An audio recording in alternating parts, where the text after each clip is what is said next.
feel like toxic Christianity makes people turn off their good judgment and say, "Oh, but I love this brother. This is my brother in Christ. I love him." When you don't even know that man. What's up, you guys? It's Layla Lynn, and I'm back with a new video. And before we get started, I have to ask you guys to excuse my voice. I was under the weather recently and I feel better.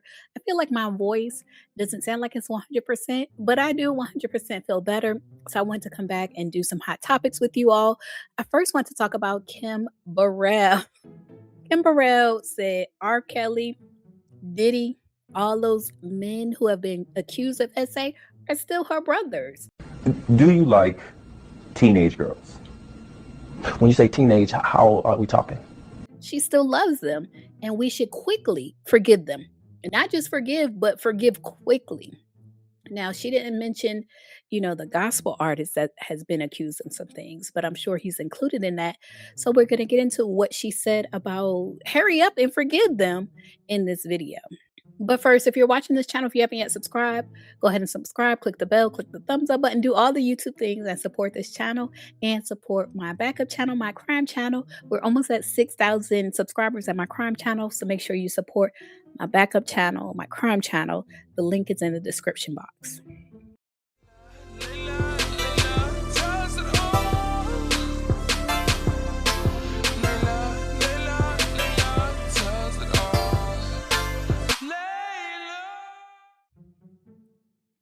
All right. So Miss Kim Burrell was at a red carpet recently and she was interviewed regarding her opinion about R. Kelly and Diddy. And this comes from Baller Alert. So shout out to them. People like Diddy and Kelly who are being stars in front of the world, they may have their details and whatever the news or whatever may reveal. They're my brothers. What are some things that you continue to want to unlearn? Now, let's just start there. She said they are my brothers. And so I assume she's worked with them. R. Kelly has done gospel music. So she's probably worked with R. Kelly and Diddy. She might have worked with Diddy too, because I think he's done some inspirational songs that might, cross over, what have you. But I want to know, as a individual, not just as a woman, because I want to say as a woman, but really it's as an individual. When you call someone your sister or your brother, what have they done for you lately? What makes you call them your sister or your brother? Just because you work with them? Because to me, that sounds like a colleague. It sounds like a colleague, not even a friend. Have they proven themselves to be your brother? That's what I want to know from the start. Or do you have such low standards that you just want a connection to them? They're out here being stars and you want to be connected to them. So you call them your brothers. For yourself and things that you may want others to unlearn as well. How to remember the bad. I unlearn how to remember what I have considered to be bad, especially about myself, and to correct it under the light of God, to see how it feels about that. And then hopefully people will learn how to forgive fast. What has really put me there, and if I can just be transparent, in the world of music, who are being stars in front of the world, they may have their details and whatever the news or whatever may reveal. They're my brothers before all of that happens. And I don't know how to detach from my love for them and waiting for a better day. And this is another thing. This is another point I want to make when she says, but my love for them. I feel like this is part of toxic Christianity. When you throw around words like love, you love these guys, you love them. These are people you've done songs with, but do you really know them? And what you will hear about them, which there's a lot of proof of, Diddy and R. Kelly are both in jail. You know what I mean? So they've been proven guilty of these crimes, yet you're still saying you love them. What is the barometer? And I feel like it's just Christianity as a whole, I love you with the love of Christ and things like that become toxic. And it makes you turn off that switch of judgment. When you really need to judge, you really need to judge people.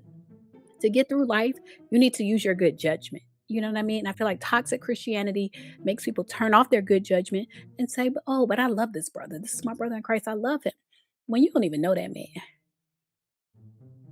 I don't wish to see any punishment continue, especially when a person has already, dealt with the repercussions thereof. I'm not the law. I'm just saying that I want people to unlearn how to remember a bad thing over and over and over again.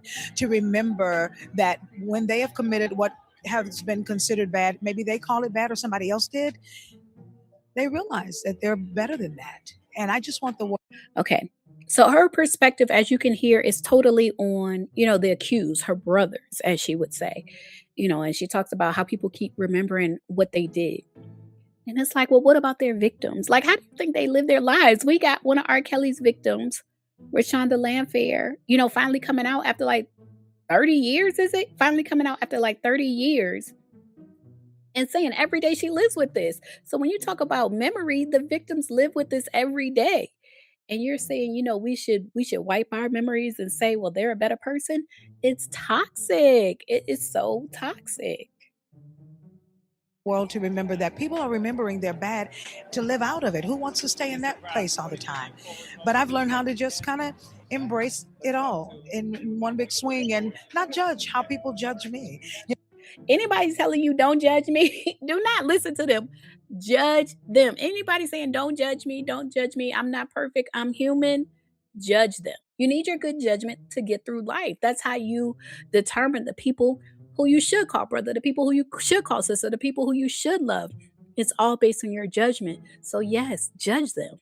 Judge them. Otherwise, you're falling into like toxic Christianity where you love everybody, you judge no one, and now you're just a victim. Whether you've been physically violated or not, you are just a victim. Because if it's not physical, it's emotional. Like you make yourself a doormat for people when you don't judge. I have a new saying, and hopefully others will kind of coin it a bit. It's don't bother hating me because I already love you. Y'all leave a comment. Let me know what y'all think about Kim Burrell professing her love for Diddy and R. Kelly and possibly others who she may not have mentioned. I will say this, in my opinion, I feel like it's not only toxic Christianity with her professing her love for these people who, she knows them as colleagues, maybe even associates. I don't even want to say friends, but she knows them as colleagues, but she's professing her love for them. And I think it's a way of her aligning herself with them, not only as a celebrity who's faced her own controversies, but her aligning herself with them for the benefits of that alignment. And the benefits of that alignment, a lot of times, is validation, not just male validation, but from people in her circle, like the validation of people in the entertainment industry, like, oh, I'm on your side. I'm on his side. This is my brother. I can't believe he did this, but you know what? If he did, I'm going to forget and I'm going to forget fast. Girl. Y'all leave a comment, share your thoughts. As always, thanks for watching.